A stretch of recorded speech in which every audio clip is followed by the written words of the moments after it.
नमस्कार, भारत 24 देख रहे हैं आप और आपके साथ हूं मैं आयुषी शेखावत। सुबह के 8:30 बज गए हैं और मैं हाजिर हूं 3 बड़ी खबरें लेकर आपके लिए। सबसे पहले बात करेंगे दिल्ली के डिप्टी सीएम मनीष सिसोदिया की। सीबीआई ने शराब नीति मामले में सिसोदिया को आज पूछताछ के लिए बुलाया है। दूसरी बड़ी खबर होगी और उसमें हम बात करेंगे शिवसेना की। संबल को लेकर खींचतानी जारी है और आपको बता दें कि गृह मंत्री बड़ा बयान देते हुए उद्धव गुट पर करारा हमला उन्होंने किया है। तो वहीं तीसरी बड़ी खबर में हम बात करेंगे नीतीश कुमार की और नीतीश कुमार ने जो कहा है कि अगर विपक्ष एकजुट हो गए तो बीजेपी आम चुनाव में 100 सीटों पर सिमट जाएगी। तमाम वो बड़ी खबरें हैं जिन पर विस्तार से चर्चा करेंगे। और चलिए अब पहली खबर पर नजर डालते हैं। शराब नीति मामले में दिल्ली के डिप्टी सीएम मनीष सिसोदिया की मुश्किलें कम होने का नाम नहीं ले रही है। सीबीआई ने एक बार फिर से मनीष सिसोदिया को पूछताछ के लिए समन भेजा है। डिप्टी सीएम मनीष सिसोदिया ने ट्वीट कर जानकारी दी है। दिल्ली के डिप्टी सीएम मनीष सिसोदिया ने कहा है कि उन्हें शराब नीति मामले में फिर से पूछताछ के लिए बुलाया गया है। उन्होंने ये आरोप लगाया है कि बीजेपी की अगुवाई वाली केंद्र सरकार की तरफ से एजेंसियों की पूरी ताकत मुझे परेशान करने के लिए लगाई गई है। सिसोदिया ने ट्वीट किया कि सीबीआई ने फिर बुलाया है। मेरे खिलाफ इन्होंने सीबीआई, ईडी की पूरी ताकत लगा रखी है और घर पर रेड, बैंक लॉकर की तलाशी, कहीं मेरे खिलाफ कुछ मिला नहीं। मैंने दिल्ली के बच्चों के लिए अच्छी शिक्षा का इंतजाम किया है, ये उसे रोकना चाहते हैं। मैंने जांच में हमेशा सहयोग किया है और करूंगा। देखिए तमाम वो बातें यहाँ पर डिप्टी सीएम मनीष सिसोदिया ने रखी है कि केंद्र सरकार ने ईडी, सीबीआई को पूरी तरीके से मनीष सिसोदिया के पीछे लगा दिया है। उनका कहना है कि घर पर रेड की गई, बैंक लॉकर्स चेक किए गए, कहीं कुछ नहीं मिला है। और चलिए अब आपको ग्राफिक्स के जरिए हम समझाते हैं कि आखिर किस तरह से जो पूरा प्रकरण है ये रुकने का नाम नहीं ले रहा है। देखिए मनीष सिसोदिया पर शिकंजा कसता जा रहा है। घोटाले में शामिल दिनेश अरोड़ा सरकारी गवाह बना। देखिए इस वजह से मुश्किलें और बढ़ गई है। सरकारी गवाह यहाँ पर बन चुका है। आबकारी नीति घोटाले में शामिल ज्यादातर लोग पकड़े गए हैं। काफी हद तक लोग पकड़े जा चुके हैं और इसी वजह से जो कार्रवाई है वो पूरी अभी तक जारी है। साथ ही बता दें कि तेलंगाना के सीएम केसीआर की बेटी के कविता से हुई थी पूछताछ और ऐसे में उसके बाद के कविता के सीए बुच्ची बाबू भी गिरफ्तार हुए, जिसके बाद मामला जो है वो बढ़ता गया। मामले ने तूल पकड़ ली और इसी वजह से लगातार सीबीआई और ईडी मनीष सिसोदिया को पूछताछ के लिए बुला रही है। एक बार फिर से पूछताछ के लिए मनीष सिसोदिया को बुलाया गया है। साथ ही बता दें कि आम आदमी पार्टी के नेता विजय नायर को 100 करोड़ मिले हैं और सिसोदिया, कैलाश गहलोत, साथ ही सत्येंद्र जैन समेत मंत्री समूह ने ये नीति बनाई। ये भी तमाम वो बातें हैं जो सामने आई है। आपको बता दें सत्येंद्र जैन से पूछताछ मंगलवार को की जाएगी। आपको बता दें मंगलवार को पूछताछ की गई। सिसोदिया ने 7 बार मोबाइल और सिम बदले। ये सीबीआई का स्टेटमेंट है, ये सीबीआई द्वारा इंफॉर्मेशन दी गई है। मोबाइल और सिम सिसोदिया के सचिव देवेंद्र शर्मा ने खरीदे। ये तमाम वो खुलासे हैं जो होते हुए नजर आ रहे हैं। तमाम जो कड़ियां हैं उनको जोड़ते हुए जो पूरी तहकीकात है उसको आगे बढ़ाया जा रहा है और यही वजह है कि एक बार फिर से मनीष सिसोदिया को पूछताछ के लिए बुलाया गया है। आपको बता दें कि डिप्टी सीएम मनीष सिसोदिया ने ट्वीट कर यह जानकारी दी है। और इसी खबर पर हमारे साथ आनंद सिसोदिया के घर के बाहर से लाइव जुड़ चुके हैं। आनंद, क्या तस्वीर वहां पर फिलहाल देखने को मिल रही है? एक बार फिर से मनीष सिसोदिया को सीबीआई ने पूछताछ के लिए बुलाया है। मनीष सिसोदिया का साफ तौर पर कहना है कि घर पर पहले रेड पड़ चुकी है, बैंक लॉकर्स चेक कर लिए गए हैं, लेकिन कुछ भी नहीं मिला है। जी आपने बिल्कुल सही कहा। मैं इस वक्त मौके पर मनीष सिसोदिया के घर पर हूँ। आप देख सकते हैं मनीष सिसोदिया को कुछ देर बाद ही सीबीआई के मुख्यालय ऑफिस में जाना है, जहां सीबीआई उनसे बात करेगी। दरअसल ये इनका ऑफिशियल आवास है मनीष सिसोदिया का। आज आप सामने देख सकते हैं Manish Sisodia deputy chief minister, AB 17 Mathura road, ये जो कि उनका ऑफिशियल आवास है। यहाँ से ये बताया जा रहा है मनीष सिसोदिया इस वक्त अपने घर के अंदर है, अपनी फैमिली के साथ है, जिसके बाद अभी वो तैयारियां कर रहे हैं पूछताछ को लेकर। यहाँ से बताया जा रहा है सीधे सीबीआई मुख्यालय जाएंगे, जिसके बाद उनसे पूछताछ की जाएगी। दरअसल पूछताछ पहली बार नहीं हो रही, इससे पहले भी पूछताछ हो चुकी है। गाजियाबाद में इनके लॉकर्स को खुलवा चुकी है ईडी तो लेकर से तमाम चीज़ें जांच हो रही हैं। उसके चलते ही अब एक और दायरा सीबीआई ने आगे बढ़ाया है और पूछताछ के लिए सम्मन दिया है अपने ऑफिस में, जिसकी जानकारी मनीष सिसोदिया ने खुद ट्विटर पे दी थी। जिसके बाद आज का वो दिन है, जो संडे का दिन है, वो भी कुछ देर बाद मनीष सिसोदिया निकलेंगे, जिसके चलते देखिए दिल्ली पुलिस ने भी उसको लेकर विशेष तैयारियां कर रखी हैं। अगर आप उनके घर की इस सड़क को देखें तो सड़क को पूरी तरह से सील कर दिया गया है, आम जनमानस के लिए पूरी तरह से बंद कर दिया गया है। दिल्ली पुलिस के साथ साथ पैरामिलिट्री के जवान भी मौके पर हैं और आप सामने देखिए बैरिकेटिंग, 2 लेवल की बैरिकेटिंग करी गई है और हर नॉर्मल व्यक्ति को अंदर आने से रोक दिया जा रहा है। सिर्फ पुलिस, मीडिया और बाकी तमाम एजेंसी से लोग ही अंदर आ रहे हैं। तो आप समझ सकते हैं इसको लेकर दिल्ली पुलिस ने भी अपने साथ साथ पैरामिलिट्री के साथ साथ सिविल डिफेंस के कर्मी भी यहाँ लगाए गए हैं। तो आप खुद समझ सकते हैं इसको लेकर प्रशासन ने भी विशेष तैयारियां करी हुई हैं, जिसका नतीजा ये है कि कुछ देर बाद ही मनीष सिसोदिया यहाँ से सीबीआई मुख्यालय के लिए निकल सकते हैं, जहाँ उनसे सीबीआई पूछताछ करेगी। तो आप समझ सकते हैं धीरे धीरे सीबीआई का शिकंजा मनीष सिसोदिया पे कसता चला जा रहा है। जी बिल्कुल आनंद। देखिए, एक तरफ मनीष सिसोदिया का कहना है कि केंद्र सरकार जांच एजेंसियों के ऊपर दबाव बना रही है, लेकिन दूसरी ओर अगर कड़ियों को देखें तो नाम तो आया है ना मनीष सिसोदिया का। जी, आपने बिल्कुल सही कहा। मनीष सिसोदिया का साफ आरोप है कि लगातार सीबीआई और ईडी जैसी तमाम इन्वेस्टिगेटिव एजेंसियां उनके पीछे सेंट्रल गवर्नमेंट ने लगा दी है और उसका ही नतीजा है कि एक के बाद एक पूछताछ में मनीष सिसोदिया के घर में रेड की गई और उनका जो कि लॉकर गाजियाबाद की कौशाम्बी में है, वहाँ भी जाँच पड़ताल की गई। उनका साफ कहना था कि उसमें अभी तक इसमें मेरा नाम कुछ नहीं मिला, जिसके बाद अब सीबीआई से लेकर तमाम एजेंसीज उसके पीछे पड़ गई हैं और उनके खिलाफ साजिशें की जा रही हैं। लेकिन अगर बात करें एजेंसीज की, तो एजेंसीज का साफ कहना है कि अभी जाँच इसमें जारी है और बाकी जो चार्जशीट में जिसमें मनीष सिसोदिया का नाम नहीं आया, उसके बाद भी आगे भी चार्जशीट आएगी, इसमें हो सकता है मनीष सिसोदिया का नाम हो। तो अभी इन्वेस्टिगेशन इज गोइंग ऑन। सबसे बड़ी बात पंजसिंह ने यह कहा कि इन्वेस्टिगेशन चल रही है, जिसके चलते आगे मनीष सिसोदिया से पूछताछ की जा सकती है और अगर आज किसी प्रकार के सीबीआई ने कड़ी कार्रवाई की तो उसके नतीजे आगे की राजनीति भी तय करेंगे।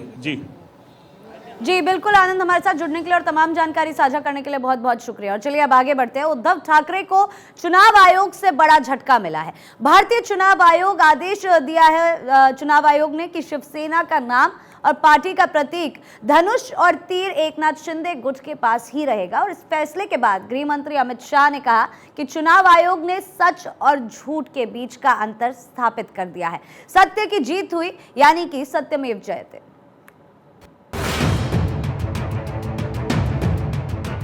चुनाव आयोग ने उद्धव गुट को बड़ा झटका देते हुए शिवसेना का चुनाव चिन्ह और पार्टी का नाम शिंदे गुट को दे दिया है। केंद्रीय गृह मंत्री अमित शाह ने इस पर प्रतिक्रिया दी है। उन्होंने पुणे में एक कार्यक्रम में कहा, चुनाव आयोग ने दूध का दूध और पानी का पानी कर दिया। शिंदे साहब की शिवसेना को असली शिवसेना और धनुष बाण दोनों मिल गए हैं और जो लोग झूठ के आधार पर हुंकार भरते थे, उनको आज मालूम पड़ गया है कि सत्य किसके साथ है। कल चुनाव आयोग ने दूध का दूध और पानी का पानी कर दिया है। कल ही सत्यमेव जयते के सूत्र को चरितार्थ किया गया है। वहीं शिवसेना प्रवक्ता संजय राउत ने इसी के फैसले को सुप्रीम कोर्ट में चुनौती देने का निर्णय लिया है। संजय राउत ने कहा, हमारा जो धनुष बाण है उसकी चोरी हो गई है। इस चोरी में कौन कौन शामिल है हम उसकी जांच करेंगे और उन चोरों के बारे में जनता को जागरूक भी करेंगे। शिवसेना डरने वाली पार्टी नहीं है, हम फिर एक बार सत्ता में आएंगे। तीर कमान है, धनुष बाण, उसकी चोरी हो गई है।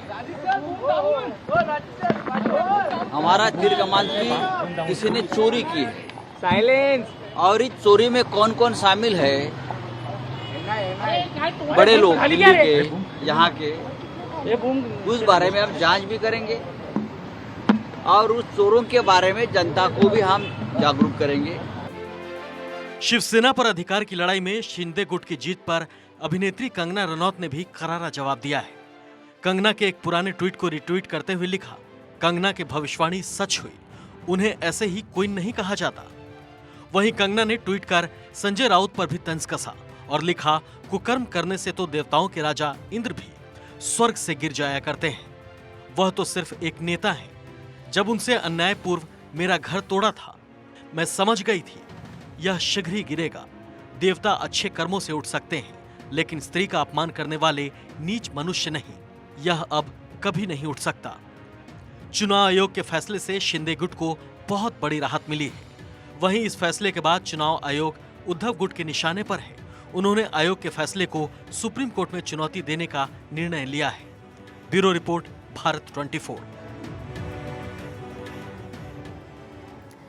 और ये आपने पूरी रिपोर्ट देखी। अब आपको बताते हैं कि कैसे शिंदे गुट की शिवसेना हो गई। ग्राफिक्स के जरिए आपको समझाते हैं, आंकड़े भी हम आपको दिखाते हैं। और देखिए, शिंदे गुट के पास 55 में से 40 का आंकड़ा था। ये ग्राफिक्स के जरिए समझने की कोशिश कीजिए। विधानसभा में विधायकों की हम यहाँ पर बात कर रहे हैं। उद्धव गुट के पास 55 में से केवल 15 का आंकड़ा था। ऐसे में अगर हम बात करें विधान परिषद के विधायकों की, तो शिंदे गुट के पास 12 में से 0 थे और उद्धव गुट के पास 55 में से 12 थे। ये तमाम वो आंकड़े हैं जिनके बेसिस पर हम आपको बता रहे हैं कि आखिर किस तरह से शिंदे गुट की यहाँ पर जीत हुई है। आपको बता दें, लोकसभा सांसद की अगर हम बात कर ले, शिंदे गुट के पास 19 में से 13 थे, तो वहीं उद्धव गुट के पास 19 में से 6 का आंकड़ा ही बचा था। तो ये तमाम वो विधायक, तमाम वो लोकसभा सांसद हैं। और उसके बाद अगर हम बात कर ले राज्यसभा सांसद की, तो शिंदे गुट के पास 0 थे, तो वहीं उद्धव गुट के पास पूरे 3 राज्यसभा सांसद थे। तो आंकड़ों में यहाँ शिंदे गुट आगे बढ़ता हुआ नजर आया, जिसकी वजह से बहुमत भी शिंदे गुट के पास थी और उसके बाद जो फैसला आया वो भी शिंदे गुट के फेवर में ही आया। और इसी खबर पर ज्यादा जानकारी के साथ पलक प्रकाश, हमारी संवाददाता, हमारी सहयोगी न्यूज रूम से जुड़ चुकी है। पलक, देखा हम सभी ने कि किस तरह से शिंदे गुट को यहाँ पर धनुष और तीर का लोगो मिल गया, जिससे उद्धव गुट खुश नहीं नजर आ रहे और कहना है कि सुप्रीम कोर्ट में चुनौती दी जाएगी इस पूरे प्रकरण में। बिल्कुल आयुषी, देखिए काफ़ी लंबे समय से जो लड़ाई चल रही थी शिवसेना असल में आखिर किसकी है, ये लड़ाई एक झटके में तब खत्म हुई जब चुनाव आयोग की तरफ से ये फैसला लिया गया। लेकिन बयानबाजी का दौर अब शुरू हुआ है, जो कि अब फिलहाल थमता हुआ नजर नहीं आ रहा है। जमकर इस पूरे मामले पर बयानबाजी हो रही है। अभी हाल ही में गृह मंत्री अमित शाह ने जमकर निशाना साधा और उन्होंने कहा कि चुनाव आयोग ने ये फैसला देखकर दूध का दूध पानी का पानी कर दिया है। साथ ही उन्होंने ये भी कहा कि सत्य की हमेशा जीत होती है, सत्यमेव जयते। लेकिन अभी यहाँ पर ये मामला थमता हुआ नजर नहीं आ रहा है आयुषी। अब आपको बता दें कि जो शिंदे गुट है उसने सुप्रीम कोर्ट की तरफ रुख कर लिया है, क्योंकि जानकारी के मुताबिक सोमवार को उद्धव गुट सुप्रीम कोर्ट की तरफ रुख कर सकती है। इसलिए शिंदे गुट ने पहले ही सुप्रीम कोर्ट की तरफ रुख कर लिया और शिंदे गुट का कहना है अगर उद्धव गुट रुख करता है, कोई याचिका दायर करता है, तो बिना उनका जाने, बिना उनका मत लिए कोई आप एक पक्षीय जो प्रस्ताव है या कोई एक पक्षीय आदेश है वो आप पारित नहीं कर सकते हैं, आपको दोनों पक्षों का सुनना होगा। इसलिए शिंदे गुट ने पहले ही सुप्रीम कोर्ट की तरफ रुख कर लिया है और अब सोमवार को संभवतः जो उद्धव गुट है वो भी सुप्रीम कोर्ट की तरफ रुख करेगा। लेकिन देखिए, कुल मिलाकर इस पूरे अगर हम सीन की बात करें तो पूरे 8 महीने के भीतर उद्धव गुट से शिवसेना का नाम पूरा तरह से छिन चुका है और इस पूरे मामले पर अब बयानबाजी जमकर हो रही, दोनों तरफ से बयानबाजी हो रही है। और हाल ही में जो तस्वीर भी सामने आई थी, जिस तरीके से उद्धव गुट के जो समर्थक है वो बाहर जुटे और जमकर इस दौरान नारेबाजी की गई थी। जी बिल्कुल पलक, क्योंकि आप बयानबाजी की बात कर रही हैं तो अभी रिपोर्ट में वो तस्वीर भी दर्शकों ने देखी, किस तरह से गृह मंत्री अमित शाह ने कहा सत्यमेव जयते, यानी कि सच और झूठ के बीच का डिफरेंशिएशन यहाँ पर कर दिया गया है। बिल्कुल आयुषी, देखिए उन्होंने साफ तौर पर मंच से ये कहा कि सत्य की हमेशा जीत होती है, सत्यमेव जयते। लेकिन देखिए, कुल मिलाकर अगर पूरे पिछले हम घटनाक्रम पर नजर डालें तो इस पूरे मामले पर कहीं ना कहीं आप देखिए शिंदे गुट और उद्धव सरकार दोनों के बीच में जिस तरीके से खींचतान की हमने जो तस्वीरें देखी थी, अब लेकिन जब चुनाव आयोग ने ये फैसला दिया तो चुनाव आयोग के इस फैसले से एक झटके में जो बयानबाजी चल रही थी उस पर जरूर लगाम लगा है। लेकिन अब जो बयानबाजी है वो लगातार जमकर चल रही है, बयानबाजी का दौर लगातार चल रहा है। अब आयुषी, देखने वाली बात है कि अब जब सुप्रीम कोर्ट उद्धव गुट जो है वो सुप्रीम कोर्ट की तरफ जब रुख करेगी तब क्या कुछ और अगला कदम होता है शिंदे गुट का। जी बिल्कुल पलक, मैं आपसे समझना चाहूंगी कि जिस तरह से आपने ये खबर ब्रेक करी कि उद्धव गुट से पहले ही शिंदे गुट ने रुख कर लिया है सुप्रीम कोर्ट की ओर, तो एक कदम आगे यहाँ पर शिंदे गुट हर प्रकरण में चलता हुआ नजर आ रहा है। हालांकि जो लोगो है वो शिंदे गुट को मिल चुका है, लेकिन कहीं ना कहीं ये कहना गलत नहीं होगा कि आगे चलकर क्या इस डिसीजन में बदलाव हो सकता है, उसका भी ख्याल यहाँ पर शिंदे गुट रखता हुआ नजर आ रहा है। देखिए स्वाभाविक है आयुषी, जिस तरीके से चुनाव आयोग ने जब फैसला दिया उस फैसले से नाखुश है उद्धव गुट, तो स्वाभाविक सी बात है अब उद्धव गुट सुप्रीम कोर्ट में इस चुनाव आयोग की याचिका को चुनौती देने के लिए उतरेगा। और उसके पहले ही शिंदे गुट पहुंच गया। उनका कहना है कि आप कोई भी एक पक्षीय आदेश नहीं देंगे, पहले इस बारे में चर्चा करनी होगी। एक पक्षीय आदेश ना देने की कैविएट दाखिल कर दी गई है शिंदे गुट की तरफ से। अब ये देखना लाजमी होगा आयुषी कि किस तरीके से अब अगला रुख होता है शिंदे गुट का, साथ ही साथ उद्धव गुट का भी अगला कदम क्या होता है। जी बिल्कुल पलक, हमारे साथ जुड़ने के लिए और तमाम जानकारी साझा करने के लिए आपका बहुत बहुत धन्यवाद। और चलिए अब आगे बढ़ते हैं। नीतीश कुमार का बीजेपी पर बड़ा बयान, साथ लड़े तो बड़ी कामयाबी। नीतीश द्वारा ये कहा गया है 100 सीटों पर सिमट जाएगी बीजेपी, हम अभी इंतजार कर रहे हैं। ये देखिए, ये बयान काफी बड़ा है जो नीतीश कुमार द्वारा दिया गया है। बयान से ज्यादा ये एक प्रस्ताव है और देखने वाली बात होगी कि क्या ये प्रस्ताव कांग्रेस स्वीकार करती है, क्योंकि नीतीश कुमार का बीजेपी पर ये बड़ा बयान सामने आया है। हम लोग को बुला करके बात कर लीजिए कि कहां और किनके साथ एकजुट होकर के अगला चुनाव लड़ना है। ये जिस दिन फैसला कर दीजिएगा और उसी दिन हम सब लोग एकजुट हो जाएंगे, हम मिल करके लड़ेंगे, तब जान लीजिए आप अच्छी तरह से मुक्ति हो जाएगी। और अगर आप लोग ठीक से सोच करके चलिएगा जो हम कह रहे हैं शुरू से, हम इंतजार कर रहे हैं। तो देखिए, सुना आपने नीतीश कुमार को जो कि कम्युनिस्ट पार्टी के अधिवेशन में पहुंचे थे और मंच से ही उन्होंने कहा कि यहाँ पर सबको एकजुट होने की ज़रूरत है। अगर हम सब एकजुट होकर यहाँ पर लड़ते हैं तो भाजपा 100 सीटों पर ही सिमट कर रह जाएगी। और अब देखने वाली बात है कि जो ये प्रस्ताव नीतीश कुमार द्वारा रखा गया है, क्या कांग्रेस भी इस प्रस्ताव को स्वीकार करती है। एक बार फिर से आपको बता देते हैं, जो बयान बीजेपी के खिलाफ यहाँ पर नीतीश कुमार द्वारा दिया गया है, काफ़ी बड़ा बयान है। और इसी बीच आपको बता दें कि पटना से हमारे साथ प्रशांत लाइव जुड़ चुके हैं, तो वहीं न्यूज़ रूम से हमारे साथ पलक प्रकाश भी लाइव जुड़ी हुई हैं। प्रशांत, आपका रुख करना चाहूँगी। पहले में एक बड़ा बयान यहाँ पर दिया गया है नीतीश कुमार द्वारा, लेकिन क्या ये कहना गलत होगा कि अगर नीतीश कुमार को बाकी पार्टीज को इकट्ठा करना पड़ रहा है, सबके साथ मिलकर लड़ना पड़ रहा है, उन्होंने कहा कि 100 सीटों पर सिमट कर रह जाएगी बीजेपी, तो उनको पता है कि भाजपा का यहाँ पर अकेले कोई भी पार्टी यहाँ पर उसके खिलाफ नहीं लड़ सकती है, सामना नहीं कर सकती है। बिल्कुल सही कह रही हैं आप आयुषी। देखिए, जो बिहार की राजनीति में जिस तरह से नीतीश कुमार ने एनडीए का साथ छोड़ा, तो उन्होंने 7 दलों के महागठबंधन को लेकर के सरकार बना ली। यानी बिहार का जो ये मॉडल है, यही मॉडल नीतीश कुमार चाहते हैं कि 2024 में जब लोकसभा का चुनाव हो तो ऐसे में प्रधानमंत्री नरेंद्र मोदी और बीजेपी के खिलाफ इसी तरह का एक गठबंधन बने, जिस गठबंधन में अखिलेश यादव, अरविंद केजरीवाल, ममता बनर्जी, आपको केसीआर के साथ कांग्रेस भी अगुवाई करे। जिस तरह से नीतीश कुमार ने साफ यह भी कहा उस मंच से, पीआईएमएल के मंच से, कि नीतीश कुमार चाहते हैं कि वो पूरे विपक्ष को एक साथ कर लें और उसके बाद चुनाव लड़ें, तब जाकर के बीजेपी को वो 100 सीटों पर सिमटा सकते हैं। यानी इसका सीधा समीकरण ये है कि अगर नीतीश कुमार की अगुवाई हो या फिर कांग्रेस की अगुवाई हो, और ऐसे में अगर सारे विपक्षी दल एक मंच पर आते हैं, जो कि बिहार का मॉडल है, उस मॉडल को लेकर के आगे बढ़ते हैं, तो निश्चित तौर पर बीजेपी को इसका नुकसान उठाना पड़ेगा।